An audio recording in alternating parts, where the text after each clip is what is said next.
Všetko sa začalo tupým nárazom. Bol som v kuchyni, keď som začul tdmený krik z horného poschodia. Vyletel som hore po schodoch. Moja švagriná Zuzka ležala na dláške na chodbe a nariekala, s rukou vykrútenou v úhle, v akom by nikdy nemala byť. Môj brat stál nad ňou so zaťatými pesťami, s očami pánými besnenia. Keď ma zbadal, chladne prehodil. Spadla, zmeravel som. Zuzka sa pokúšala niečo povedať, no bola v evidentnom šoku.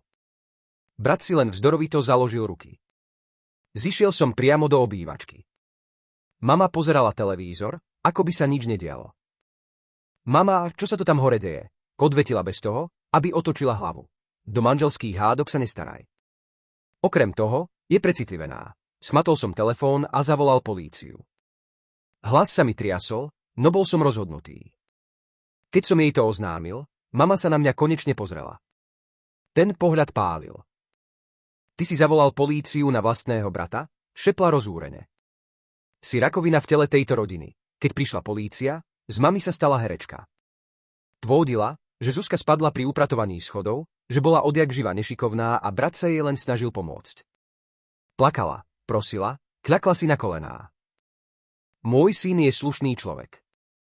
Toto dievča neustále robí drámu. Hľadá pozornosť. Chce mu zničiť život kvôli jednému pádu. Môj brat nepovedal ani slovo. Len falošne vzlikal. A Zuzka, stále s neprirodzene skúčenou rukou, zo strachu len prikyvovala. Chcel som kričať. Ale nič by to nepomohlo. Keď policajti odišli, mama podišla ku mne, fialová od zúrivosti. Ak pôjde do väzenia, prisahám, že ťa zničím. Si zradca. Had v našom lone. Nasledujúci deň prišla za mnou do práce. Pred všetkými kričala. Tento chlapec chce poslať vlastného brata za mreže. Chce zničiť našu rodinu. Uvedomuješ si, čo robíš, ty odpad. Dúfal som, že otec bude rozumnejší. Zavolal som mu. V tichosti si ma vypočul a potom povedal. Si chlapec. Slaboch. Vždy si ním bol. Nikdy si nepochopil, čo znamená chrániť rodinu. Myslel som, že je to len sklamanie. Ale potom dodal. Bolo by lepšie, keby si sa nikdy nenarodil. Odstránili ma z rodinnej skupiny na sociálnej sieti. Bez jediného slova. Pokúsil som sa navštíviť rodičov, porozprávať sa. Otec sa na mňa pozrel a povedal. Budeš ľutovať, čo si spravil. Kolesá osudu sa točia, chlapče. A brat je brat. Vtedy som vybuchol. Nie. Chlapec je ten, čo bije ženy. A poviem vám viac. Hanbím sa za vás oboch. Mama vstala s tvárou červenou od hnevu. Vypadni z tohto domu. Už nie si môj syn. A vy ste nikdy neboli rodičia. Iba spolupáchatelia jedného z Babelca. Po 3 mesiacoch mi prišla správa. Ahoj, tu Zuzka. Som v azylovom dome. Podarilo sa mi uísť. A chcela som sa ti poďakovať. Nahrala vyhrážky môjho brata a chystala sa ich odovzdať polícii. Keby si vtedy neurobil to, čo si urobil, stále by som tam bola. Myslela som si, že mi nikto neuverí. Ale ty si mi uveril. V tej chvíli som pochopil, že ma moja rodina nemá rada nie preto, že som urobil chybu, ale preto, že som prelomil ticho, ktoré tak úzkostlivo chránili. Začal sa súdny proces. Môj brat dostal predvolanie. Nahrávka bola jednoznačná. Útok nebol ojedinelý. Priatelia sa od neho odvrátili. Obraz slušného chlapca sa rozpadol. Mama prišla na súd, pokúšala sa mariť výpoveď, vymýšľala si klamstvá. Museli ju vyviesť zo sály, pričom kričala. Tá dievčina chce len peniaze. Je to obyčajná podvodníčka. Otec tvrdil, že si všetko vymýšľam zo závisti. Len preto, lebo tvoj brat bol vždy lepší ako ty. Ale tento raz mala pravda v rukách dôkazy. A nikto im už neveril. Celá Žilina o tom vedela. V meste sa správy šírili rýchlo. V obchode na Mariánskom námestí ma zastavila suseda, pani Nováková. Počula som, čo sa stalo. Viete, vždy som tušila, že s vaším bratom niečo nie je v poriadku. Urobili ste správnu vec. Zuzka sa presťahovala k sestre do Bratislavy. Poslala mi fotografiu z nového bytu. Konečne môžem pokojne spávať, napísala. Vieš, že si mi zachránil život? Môj brat dostal podmienečný trest a zákaz priblíženia. Mama stále tvrdila, že je nevinný. Zorganizovala v susedstve petíciu, žiadala o podporu. Môj syn je obeťou klamstiev, rozprávala každému, kto bol ochotný počúvať. Otec prestal chodiť do kúčmy u Jánošíka, kde sme zvykli spolu pozerať futbal. Nemôžem sa tam ukázať, povedal susedovi. Ľudia si šepkajú. Jedného večera som stretol Starkého v parku pod Dubňom. Prisadol si ku mne na lavičku. Janko, povedal ticho, vieš, že tvoj otec sa mýli. Urobil si správnu vec. Ale rodina je zložitá. Niekedy si musíš vybrať medzi pokojom a spravodlivosťou. Starko, a čo by si urobil ty? Presne to isté, čo ty. Ale to neznamená, že to nebude bolieť. Mal pravdu. Bolelo to. V susedstve ma niektorí ľudia zdravili. Iní sa tvárili, že ma nevidia. Moja teta Marta mi prestala volať. Rodina je rodina, povedala mi nakoniec. Mali ste si to vyriešiť medzi sebou, ale večer, keď som bol sám vo svojom dvojizbovom byte na Hájku, vedel som, že som konal správne. Zuzka bola v bezpečí. To bolo najdôležitejšie. Dnes sa s rodičmi nerozprávam. Ani potom netúžim. Stále navštevujú svojho agresívneho syna a predstierajú, že sú normálna rodina. Ja žijem v pokoji. Zuzka mi píše každý rok na narodeniny. Bol si jediný muž, ktorý sa mi neotočil chĺptom, nebol som hodina. Bol som len človek, ktorý si zvolil pravdu. A pochopil som, že niekedy, aby si bol skutočným mužom, musíš odstrániť zlo, aj keď pochádza od tých, čo ťa vychovali. Prešiel rok, odkedy som naposledy videl brata. Stretol som ho na autobusovej stanici v Žiline. Vyzeral unavene, staršie. Pozrel sa na mňa, ako by chcel niečo povedať. Ale len prešiel okolo. V tej chvíli som necítil v nič. Žiadny hnev, žiadnu bolesť. Len prázdnotu. Môj život sa zmenil. Pracujem ako elektrikár v malej firme na bulvári. Majiteľ Dušan vie o mojej situácii. Potrebujem ľudí s charakterom, povedal mi, keď ma prijímal. Nie každý by urobil to, čo ty. Zoznámil som sa s kolegyňou Petrou zo susedného oddelenia. Je učiteľkou na základnej škole. Keď som jej vyrozprával svoj príbeh, povedala: vieš, stretávam deti, ktoré žijú v takýchto rodinách. Ty si možno nezachránil len Zuzku, ale aj jej budúce deti. To mi nikdy nenapadlo. Ale mala pravdu. Zuzka sa minulý rok vydala. Poslala mi fotku zo svadby. Usmieva sa, vyzerá šťastne. Jej manžel je učiteľ z Trenčína. Povedala som mu o tebe, napísala. Chce sa ti osobne poďakovať. Občas stretnem otca v meste. Vždy sa tvárime, že sa nepoznáme. Ale nedávno som ho videl sedieť samého v kaviarni na Národnej. Vyzeral osamelo. Mama údajne ochorela na cukrovku. Starký mi povedal, že sa o ňu stará sám. Rodina sa nám rozpadla, povedal ticho. Ale nie je to tvoja vina, Starko, niekedy si myslím, že som urobil chybu. Janko, jediná chyba by bola, keby si neurobil nič. Včera mi prišla správa z neznámeho čísla. Bola to žena menom Lucia. Dozvedela som sa o vašom príbehu od Zuzky. Chcela som vám povedať, že som v podobnej situácii.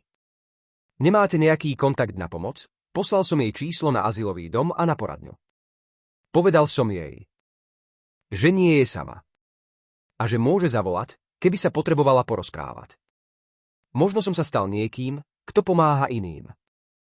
Možno je to moje nové poslanie. Už nie som syn, brat, ani člen rodiny. Som len Janko, ktorý verí, že spravodlivosť je dôležitejšia ako pokoj. Večer, keď idem spať vo svojom tichom byte, viem, že som urobil správnu vec. Zuzka žije. Je šťastná. Má novú rodinu. A ja mám čisté svedomie. Niekedy stačí jeden človek, ktorý povie nie. Jeden človek, ktorý sa neotočí chĺptom. Jeden človek, ktorý si zvolí pravdu pred pokojom. Bol som ten človek. A na to som hodný. Po 2 rokoch som sa rozhodol odísť zo Žiliny. Príliš veľa spomienok, príliš veľa pohľadov. Petra mi pomohla nájsť prácu v Košiciach. Jej kamarátka tam mala elektrikársku firmu a potrebovali niekoho spoľahlivého. Nový začiatok ti prospeje, povedala mi v deň môjho odchodu. Ale nezabudni, že si urobil správnu vec. Košice boli iné. Väčšie mesto, viac anonymity. Prenajal som si malý byt na Furči. Starý pán František, môj sused, mi pomohol so sťahovaním. Odkiaľ si, chlapče? Spýtal sa. Keď som mu povedal, že zo Žiliny, len prikývol. A ja som kedysi musel odísť. Niekedy je to najlepšie riešenie. Práca mi išla dobre. Opravoval som elektrinu v bytovkách, občas v rodinných domoch. Ľudia boli priateľskí. Nepýtali sa na minulosť. To sa mi páčilo. Jedného dňa som opravoval svetlá v škôlke na Ťahanovciach. Riaditeľka, pani Kováčová, mi ponúkla kávu. Viete, potrebovali by sme niekoho na údržbu. Nie je to veľa peňazí, ale je to stála práca. Súhlasil som. Páčila sa mi myšlienka pracovať s deťmi na blízku. Deti ma mali rady. Volali ma Ujo Janko. Keď som opravoval hračky alebo stolíky, vždy sa okolo mňa zhékli. Ujo Janko, prečo máš smutné oči? Spýtala sa ma raz malá Anička.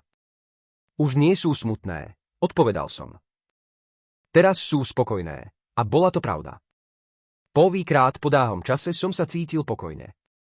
V novembri mi prišla správa od Starkého. Janko, mama je v nemocnici. Je na tom zle. Možno by si mal prísť, dlho som premýšľal. Nakoniec som sa rozhodol ísť. Nemocnica v Žiline vyzerala presne tak, ako som si ju pamätal. Mama ležala v trojlôžkovej izbe, vychudnutá a bledá. Keď ma uvidela, najprv sa zatvárila šokovane, potom odvrátila tvár. Čo tu chceš? Prišiel som sa pozrieť, ako sa máš. Nepotrebujem tvoju ľútosť, ale potom sa na mňa pozrela inak. Možno poavýkrát za celé roky som v jej očiach nevidel hnev, ale únavu. Si tu sám? Áno. A tvoj brat? Netuším, kde je. Dlhú chvíľu sme máčali. Potom prehovorila. Janko, ja som bola zlá matka. Toto som nečakal. Mama, nie. Počúvaj ma. Vedela som, že to robí. Vedela som to už dávno. Ale myslela som si, že ak budem máčať, všetko sa nejako samo vyrieši. Vzal som ju za ruku. Bola studená a chvela sa. Mama, už je to minulosť. Nie je. Nikdy nebude. Stratila som jedného syna, lebo som chránila druhého. A ten druhý, ten ma už ani len nenavštívi. Zistil som, že brat sa presťahoval do Prahy. Žije tam s novou priateľkou. Rodičom už mesiace nezavolal. Zostal som v Žiline 3 dni. Navštevoval som mamu každý deň. Na tretí deň mi povedala. Stretla som Zuzku v meste pred rokom. Vyzerala šťastne. Mala dieťa. Vieš o tom? Je to chlapček. Volá sa Tomáš. Mama sa na mňa pozrela. Povedala mi, že ti ďakuje. Že si jej zachránil život. Len som urobil, čo bolo správne. Ja som neurobila nič. A to ma zabíja viac ako táto choroba. V posledný deň návštevy som sa stretol s otcom v nemocničnej kaviarni. Vyzeral staro a unavene. Janko, začal. Viem, že som bol zlý otec. Otec, nie, nechaj ma to povedať. Mal som ťa podporiť. Mal som chrániť Zuzku. Namiesto toho som chránil toho, kto si ochranu nezaslúžil. Sedeli sme v tichosti. Potom dodal. Vieš, že nás už ani nenavštevuje? Tvoj brat. Poslal nám na Vianoce pohľadnicu z Prahy.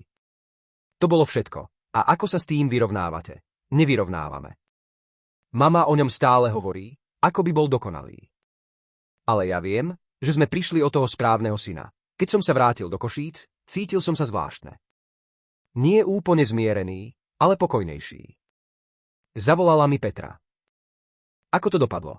Lepšie, ako som čakal. A čo teraz? Teraz žijem ďalej. V škôlke som sa zoznámil s novou učiteľkou. Volala sa Martina. Prišla z Prešova. Bola milá, veselá a mala rada deti. Často sme sa rozprávali cez prestávky. Vieš, ty si zvláštny, povedala mi raz. Máš v očiach niečo, ako by si prežil niečo ťažké, ale nezatrpkol si. Možno som sa len naučil, že niektoré veci sa nedajú zmeniť, a iné sa zmeniť dajú, áno. A práve na tých záleží. Martina mi rozprávala o svojej rodine. Mala sestru, ktorá žila v násilnom vzťahu. Nikto jej neverí. Všetci tvrdia, že si to vymýšľa. Ale ja viem, že hovorí pravdu. Prečo mi to hovoríš? Lebo cítim, že ty by si jej uveril. Že by si jej pomohol. Mala pravdu. Dal som jej kontakt na poradňu v Košiciach a číslo na azylový dom. Povedz jej, že v tom nie je sama. O týždeň neskôr mi Martina povedala, že jej sestra našla odvahu a odišla. Je v bezpečí. Ďakujem ti, nič som neurobil, ale áno. Ukázal si jej, že existujú ľudia, ktorí veria ženám. Vtedy som si uvedomil, že môj príbeh sa neskončil v Žiline. Pokračoval tu, v Košiciach. V každej žene, ktorej som pomohol. V každom dieťati, ktoré videlo, že dospelí môžu byť spravodliví. V decembri som dostal SMS z neznámeho čísla. Ďakujem ti za všetko. Zuzka a malý Tomáš. V prílohe bola fotografia. Zuzka držala v náručí malého chlapčeka. Obaja sa smiali. V ten večer som si uvedomil, že som neprišiel o rodinu. Našiel som si novú. Jar prišla skoro. V škôlke sme pripravovali záhradku pre deti. Martina a ja sme sadili kvety, keď mi povedala: Janko, môžem sa ťa niečo opýtať? Samozrejme. Prečo si sa nikdy neoženil? Si dobrý muž. Deti ťa majú rady. Zamyslel som sa. Možno som sa bál, že budem ako môj otec. Že nebudem vedieť ochrániť tých, ktorých mám rád. A teraz viem, že už nie som ako on. Pozrela sa na mňa a usmiala sa. To je dobré vedieť. V máji ma pani Kováčová požiadala, aby som robil sprievod na školskom výlete do Košickej zoo. Deti sa tešili. Ujo Janko, pôjdeš s nami? Pýtala sa malá Anička. Samozrejme, odpovedal som. Deň bol krásny. Deti behali od jedného výbehu k druhému. Martina kráčala vedľa mňa. Vieš, vidím ťa s deťmi a myslím si, že by si bol skvelý otec. Možno raz budem. Možno, usmiala sa. Večer sme sa všetci unavení vrátili do škôlky. Keď odišli posledné deti, Martina mi povedala: Janko, môžem ťa pozvať na večeru? Do reštaurácie? Nie, ku mne domov.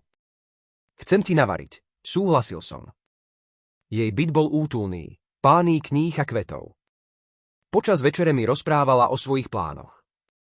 Chcem si otvoriť vlastnú škôlku.